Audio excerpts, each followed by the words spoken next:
va a ser muy bueno que cada uno también de nosotros seamos edificados con la palabra del Señor. Hoy Dios me inspiró para hablarle de la visión de tu familia puede cambiar el mundo que te rodea. Dios me inspiró para hablarle hoy de que la visión de tu familia puede cambiar el mundo que te rodea. Y esto lo tomé de la frase de Josué, una frase muy conocida por cristianos que tal vez han leído Antiguo Testamento. Y dice aquí la palabra del Señor en Josué capítulo 24. Josué capítulo 24. Me gusta mucho este capítulo porque tiene el número 24. Y usted dirá, ¿por qué 24? ¿Por qué le gusta el 24? Porque esto que te voy a decir, hay que recordarlo las 24 horas del día. Josué capítulo 24 es un capítulo maravilloso.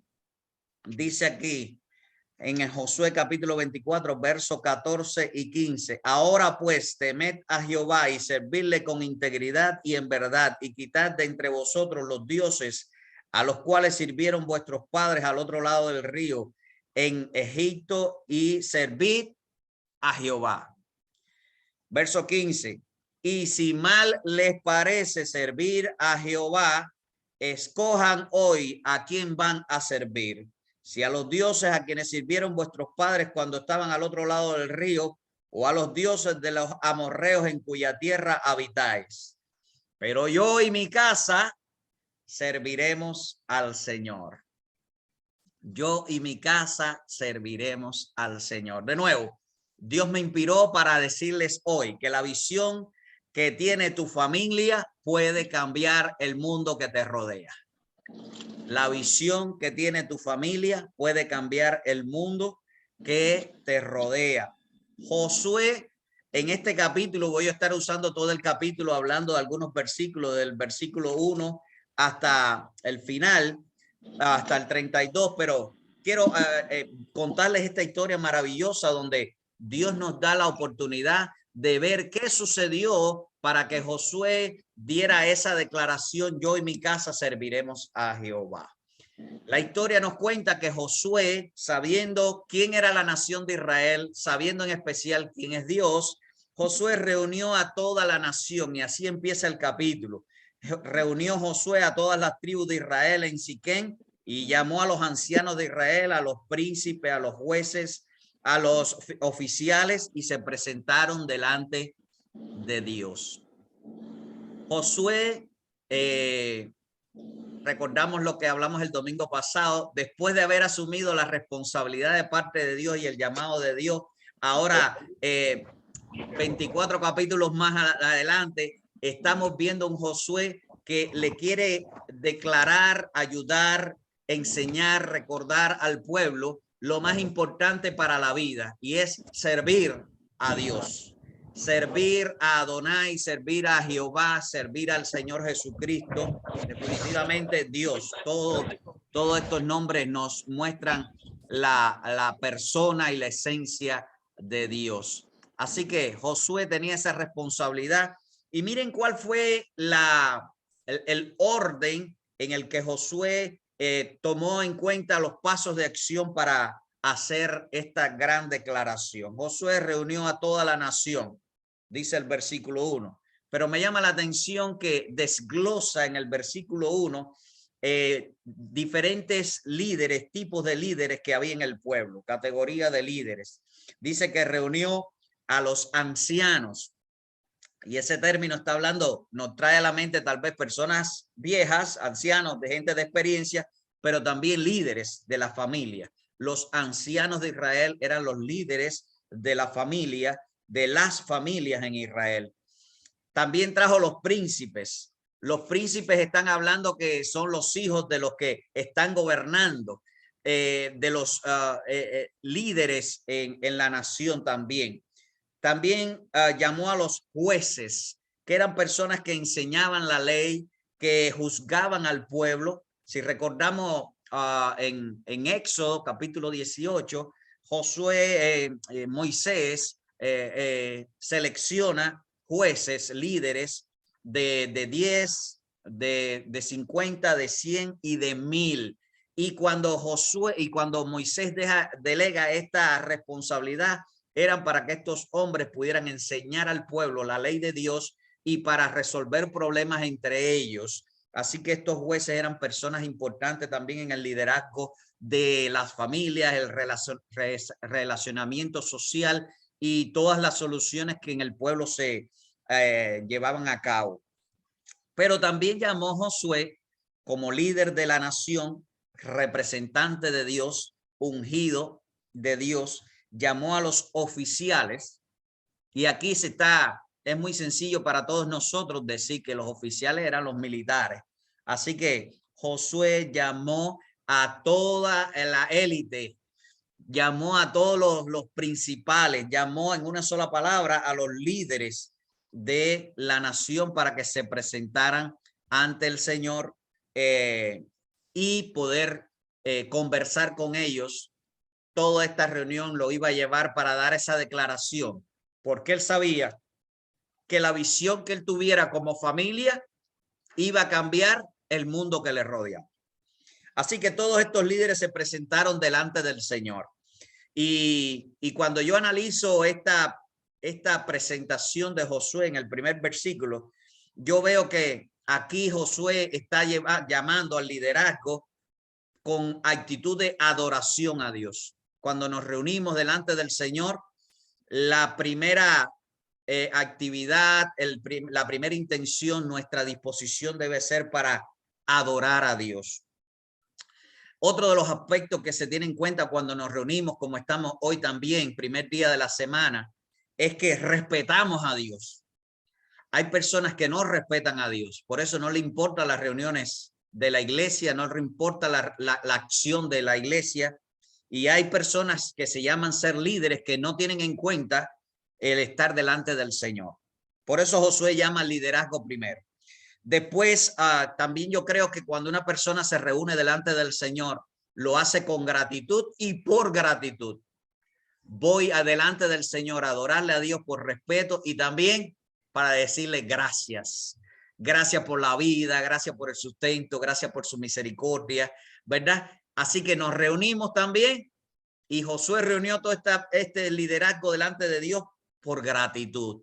Y vamos a ver posteriormente todas las cosas que Josué les recuerda, pero también con expectativa. Los líderes, hay muchas veces que cuando en cualquier reunión que algún grupo de personas se enmarcan a hacer o invitan, hay personas que llegan diciendo, ¿y qué va a pasar en la reunión? ¿Y qué van a decir en la reunión? ¿O qué va a pasar en el culto? ¿Qué va a pasar en este momento? ¿Qué va a pasar hoy en la conexión Zoom? ¿Qué va a decir el Señor? ¿Qué va a hablar el pastor? ¿Qué canciones va? Hay expectativa. ¿Qué milagro Dios va a hacer? Así que cuando un grupo de líderes, de discípulos, de familia se reúnen delante del Señor, hay expectativas. Esperamos del Señor, ¿verdad? Esperamos del Señor. Y otra de las características que tienen personas que van delante de Dios es que hay dependencia de Dios. Yo me reúno delante del Señor porque dependo del Señor. No puedo estar desconectado ni como persona, ni como familia, ni como iglesia. Y por eso tengo que estar delante del Señor. Hay dependencia para con Dios. Yo necesito de Dios, ¿verdad? Como dice la canción, yo necesito del Señor. Y también cuando vamos delante del Señor como líderes, nos identificamos con el Señor. Señor, aquí estoy. Aquí estoy porque soy tuyo. Nos identificamos. Él nos llama, así que nos identificamos con Dios en ese llamado. Y Dios se deleita cuando ve a su pueblo que se reúne, ¿verdad? No tengo que repetirle el Salmo 133. Es bueno y es agradable cuando estamos juntos y en armonía delante del Señor. Eso Dios lo ve con mucho agrado y eso siempre va a alegrar el corazón de Dios. Pero Mateo capítulo 18, verso 20 también dice, porque donde hay 2 o 3 reunidos en su nombre, ahí Él está en medio nuestro, ¿verdad? Dios ha escogido estar en la reunión de su pueblo. Cuando 2 personas se ponen de acuerdo, 2, 3, 100, 200, la cantidad que sea, se ponen de acuerdo de estar en la presencia de Dios, ahí Dios se hace presente. Hechos capítulo 2, verso 1, ocurrió algo maravilloso, todos conocemos el día de Pentecostés, y uno de los factores que hizo que el Espíritu Santo viniera es que los discípulos obedecieron a Jesús cuando él le dijo, quédense aquí reunidos, y estuvieron 120 hombres y mujeres allí adorando al Señor, orando al Señor, esperando las promesas del Señor, con expectativa, con obediencia, con respeto, con adoración, y se manifestó el día esperado por el Señor en el cumplimiento de la promesa de enviar el Espíritu Santo. Y toda esta textos que le estoy compartiendo, quiero usarlo para que sepan el mismo ambiente que estaba viviendo Josué y los líderes del pueblo.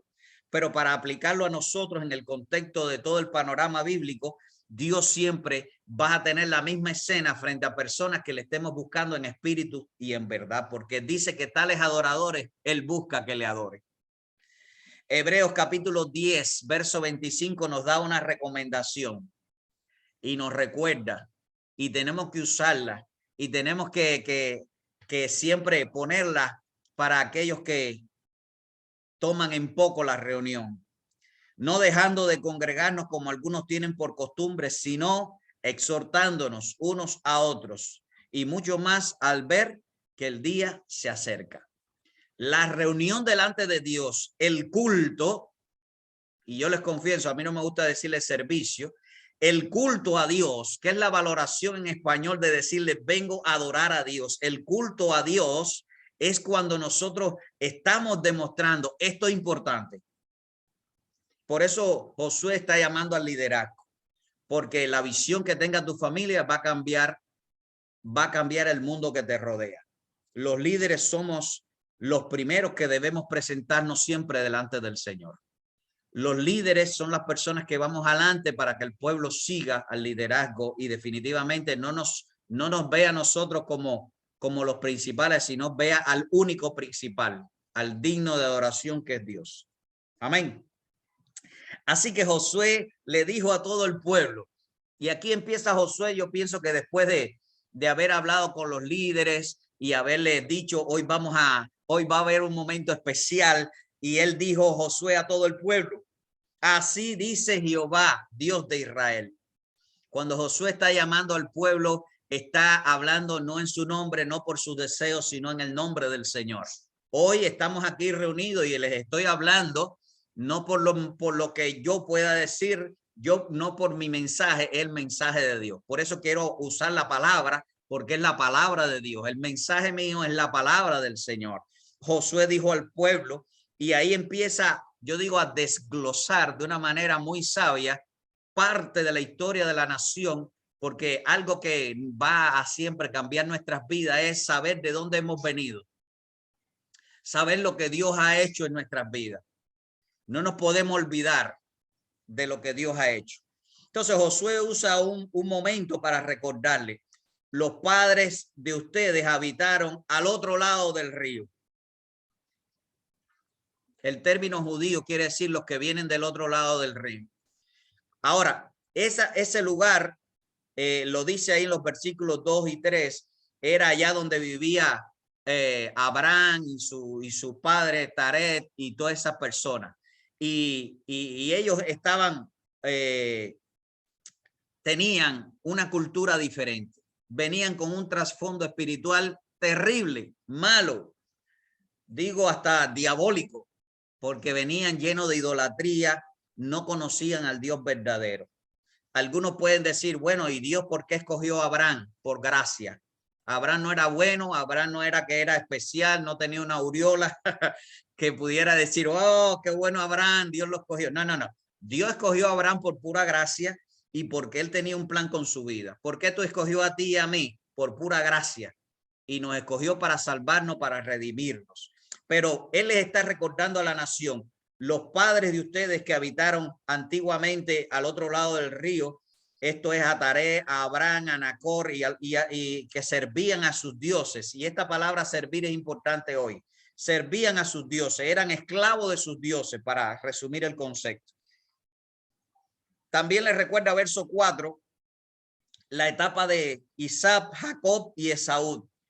Dios fue desarrollando la historia con la nación de Israel, la nación que hizo a partir de Abraham, dándole promesa, pero continuó esa promesa y es el legado, de nuevo, porque la visión que tenga tu familia va a cambiar el mundo que te rodea. Así que Dios le dio a Abraham esta promesa, pero también la continuó en la vida de Isaac, de Jacob y de Saúl. Y ellos descendieron a Egipto. Así que les recordó a la nación, a esta generación que está escuchándole, a este liderazgo y la generación que está escuchando ahora Josué, lo que había pasado en las generaciones anteriores. Verso 5, y dice que Dios mandó a Moisés y a Aarón. Y no hace toda la explicación, pero ellos sabían que Moisés y Aarón habían tenido un liderazgo muy prominente y que los habían sacado a ellos como nación de Egipto. Humanamente hablando, habían sido las personas que Dios usó para sacarlo de Egipto. Y ahí lo dice el verso 6, lo saqué de Egipto y cuando llegaron frente al Mar Rojo, Dios hizo un milagro, abrió el Mar Rojo. Oiga, yo creo que esa generación nunca se olvidó de eso.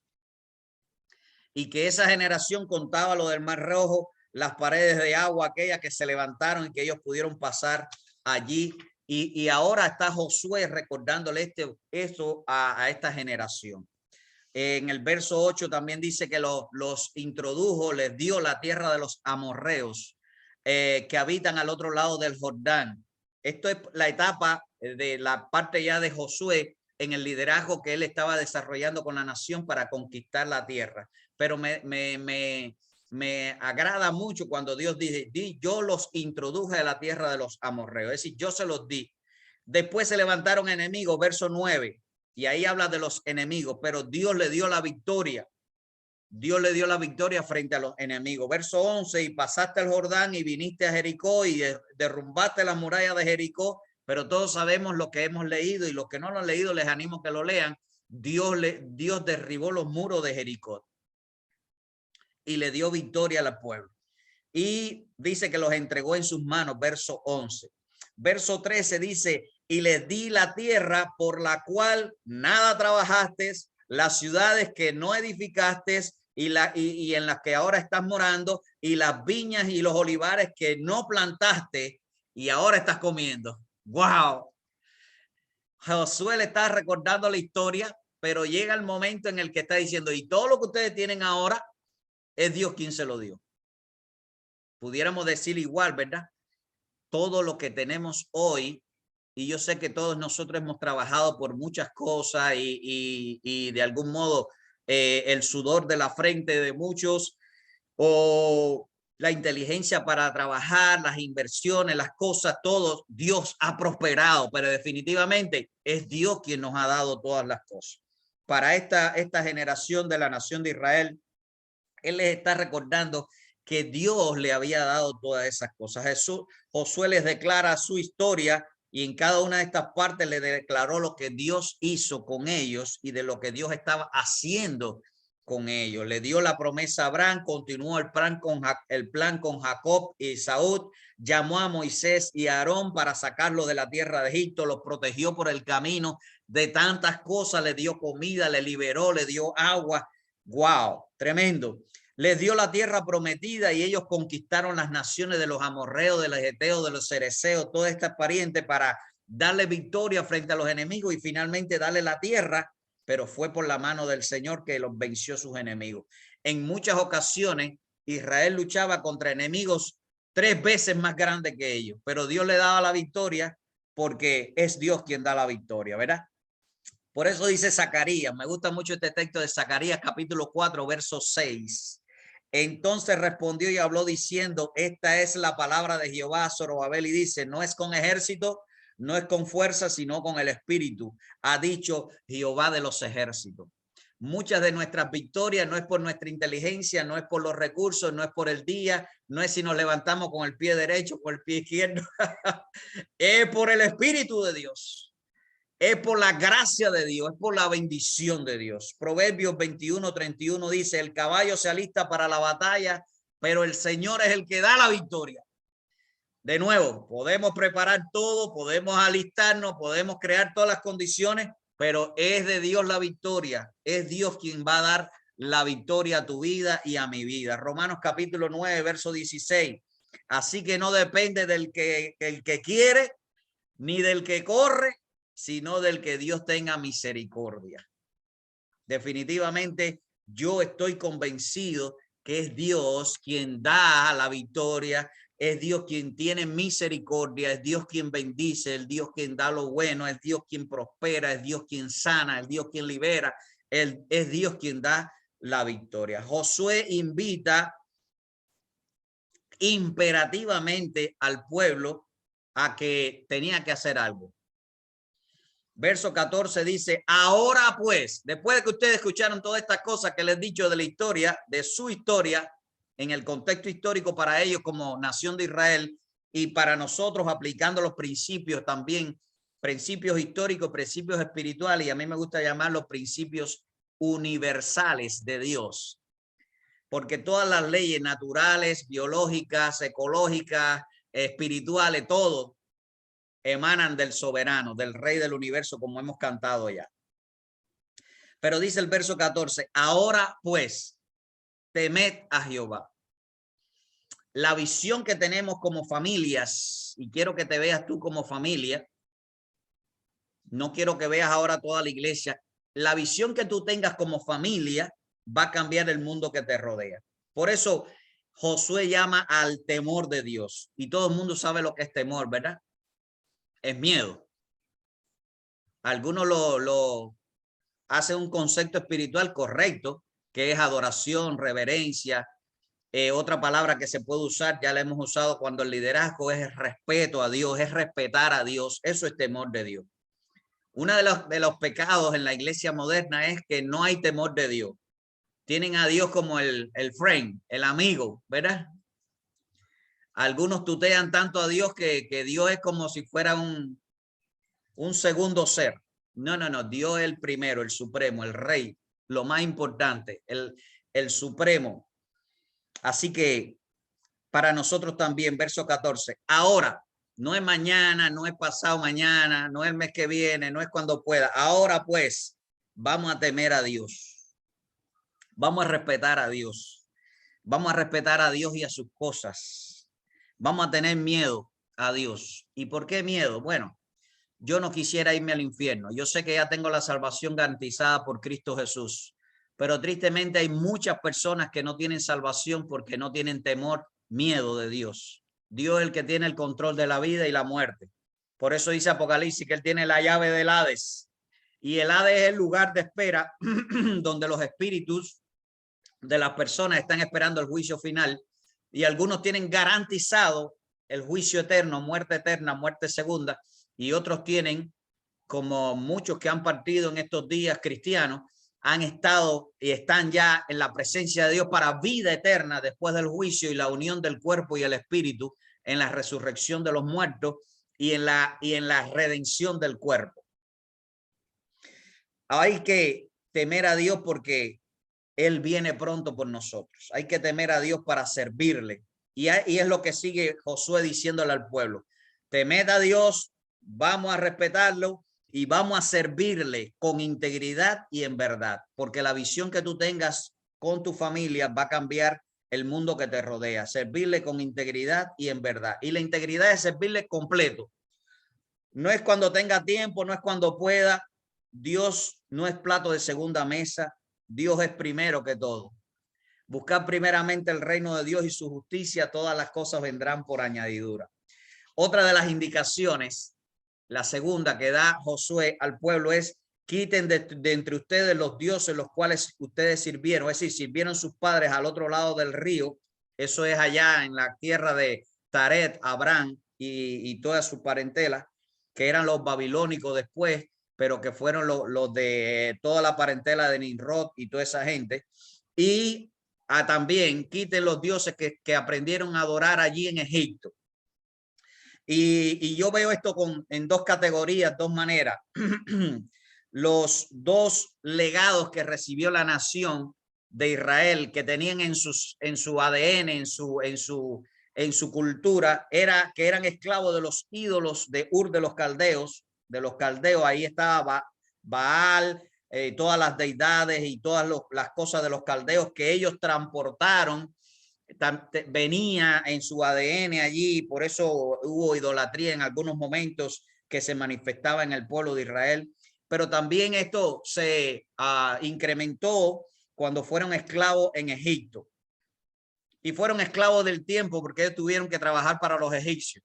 Y fueron esclavos porque se sometieron a la adoración egipcia, que era una adoración politeísta. Es decir, ellos adoraban a todos los muertos, a todos los dioses, a todos los fenómenos. Los egipcios adoraban todo y hicieron hacían ídolos con cuerpo de animales y cabeza de hombres y viceversa, cabeza de hombre es decir, cabeza de animales y cuerpo de hombre. Una idolatría loca, porque la idolatría lleva a la perdición eterna. Por eso dice que los idólatras no entrarán en el reino de los cielos. Y estas dos formas de esclavitud de la idolatría era lo que ellos tenían, muchos de ellos, tal vez no todos, pero muchos de ellos tenían arraigado. Pero Josué y Dios querían tocar la vida de la nación diciéndole, dejen quitar de entre vosotros a los dioses los cuales sirvieron vuestros padres al otro lado del río y en Egipto. Y la religión a veces o el modo de vida de los padres y de nuestros abuelos y de nuestros parientes, de nuestras culturas hispanas, en ocasiones nos frenan o mantienen una idolatría tal vez a cosas que no tienen que ver con el evangelio o que no le permite que el evangelio en nuestras familias puedan fortalecerse. Porque seguimos arraigados a nuestras culturas, a nuestras cosas, y Dios nos llama a través de la plataforma del reino, que lo encontramos en el Evangelio de Mateo, en la plataforma del reino de Dios, la cultura del reino de Dios nos llama a vivir la cultura del cielo. Ya no somos ciudadanos de nuestras naciones, ahora somos ciudadanos del cielo. No seguir a los malos ejemplos de las generaciones pasadas. No diga yo soy igual que mi abuelo, yo soy igual que mi papá, o igualito a su papá, o igualito a su abuelo, igualito que... No. Cada persona tiene una identidad propia con Dios, la cual comienza a generarse basada en la redención en Cristo Jesús. Así que nuestra identidad es con Dios, no es con nuestra gente, porque nuestra gente nos dieron muchas cosas buenas, pero tal vez también necesitamos tener nuestra identidad con Cristo. Por eso el bautizo, nos identificamos en la muerte, al pecado y todas las generaciones y todas las cosas que vinieron con nosotros en nuestro ADN, emociones, palabras, todo. Y ahora, wow, resucitamos a una nueva vida en Cristo. Nuestra identidad es Cristo, no es nuestras generaciones pasadas. Por eso dice servir al Señor. La idolatría no solo son ídolos, sino es todo aquello que traemos por dentro y por fuera de las generaciones pasadas, que lo mantenemos porque, oh, mi abuelita, oh, mi abuelito, oh, mi pariente, oh, mi cultura. No, es la cultura del reino de Dios y es Dios primero que todo y que todos. Éxodo 20 nos recuerda todo esto. Dice servir a Jehová. Y me gusta mucho esto. Servir no implica solamente hacer algo por Dios. Y pon atención, porque la cultura o la visión de tu familia puede cambiar el mundo a tu alrededor. Servir no quiere decir hacer algo para Dios. Cuando Josué y muchos de los escritores de la Biblia hablan de servir a Dios, nos llaman a la identidad que tenemos que tener nosotros ante Dios. Servir a Dios no es hacer algo para Dios, porque definitivamente si analizamos a Dios no le hace falta que nosotros hagamos nada. Él es el dueño del cielo, de la tierra. Se lo dijo Israel muchas veces. Si yo quiero animales, yo he creado todos los animales. Si yo quiero montañas, mías son todas las montañas. Si quiero el agua, yo soy el que le pone el límite de las fronteras del agua. Dios es el dueño de todo y no le hace falta nada. Por eso Él es soberano, Él es independiente, Él es sobrenatural, Él es trascendental. Pero cuando Josué y muchos de los escritores y yo hoy les comparto, servir a Dios es clarificar nuestra identidad para con Dios. Esto implica que ahora nosotros somos siervos de Dios. Servir a Dios está diciendo, ya tú no eres más lo que eras antes, ahora eres un servidor de Dios. Y lo voy a conceptuar un poquito más para profundizar en este aspecto. Es ir a otro nivel en el respeto a Dios. Ahora Dios es nuestro amo. Ahora somos esclavos del Señor, pero no esclavos para opresión, somos esclavos libres. Aleluya.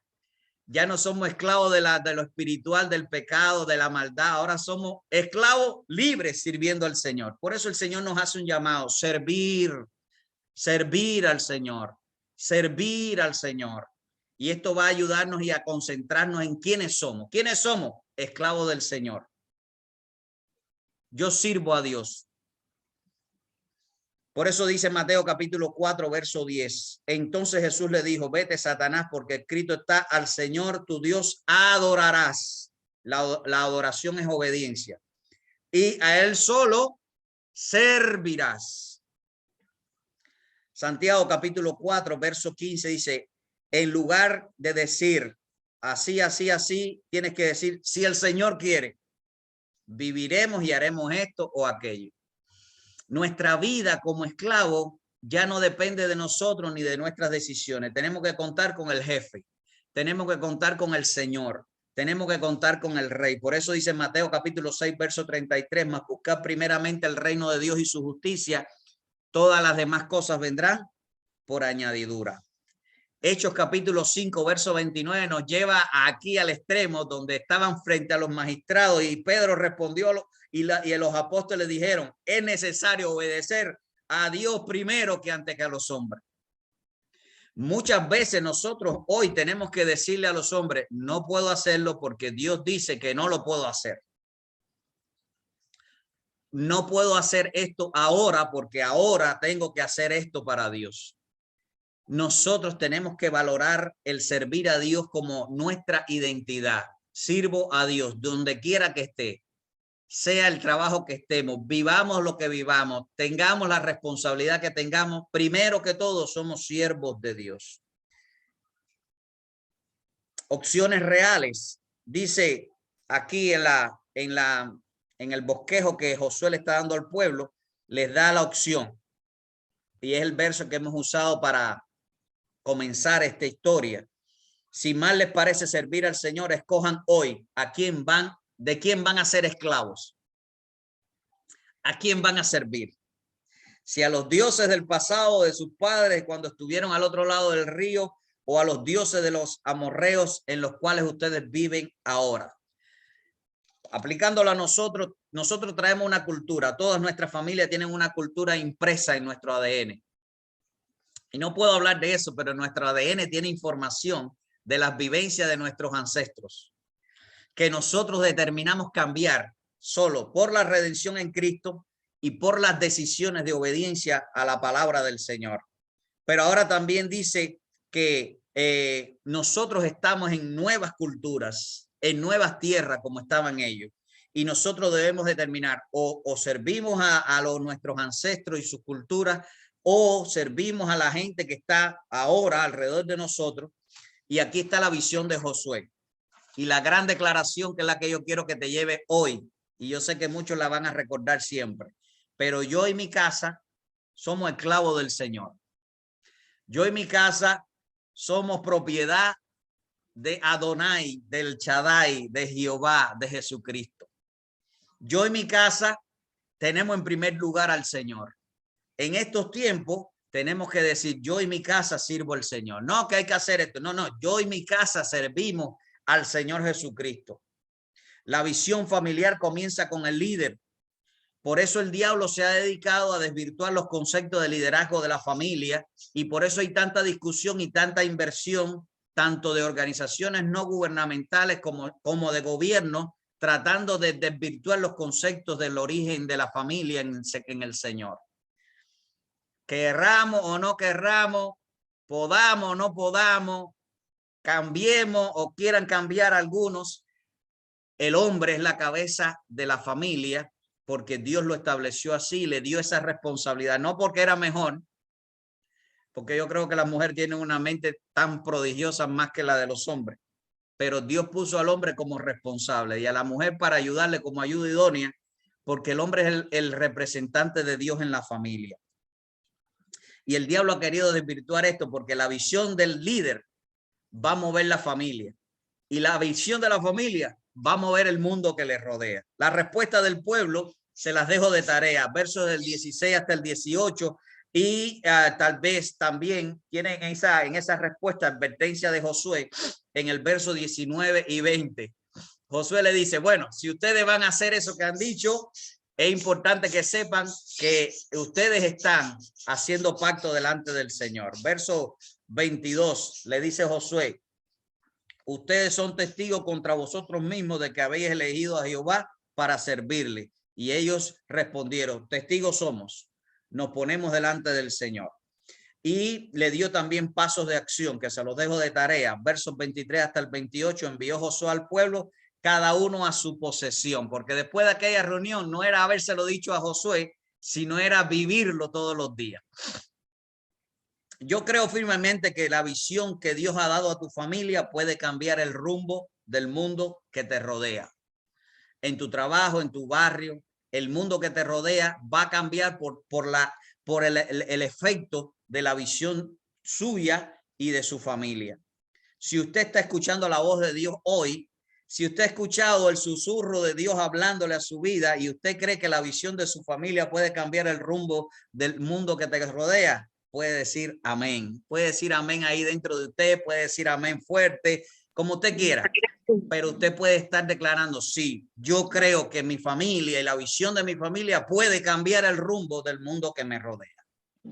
Amén. Amén. Amén. Gloria al Señor. Bendito sea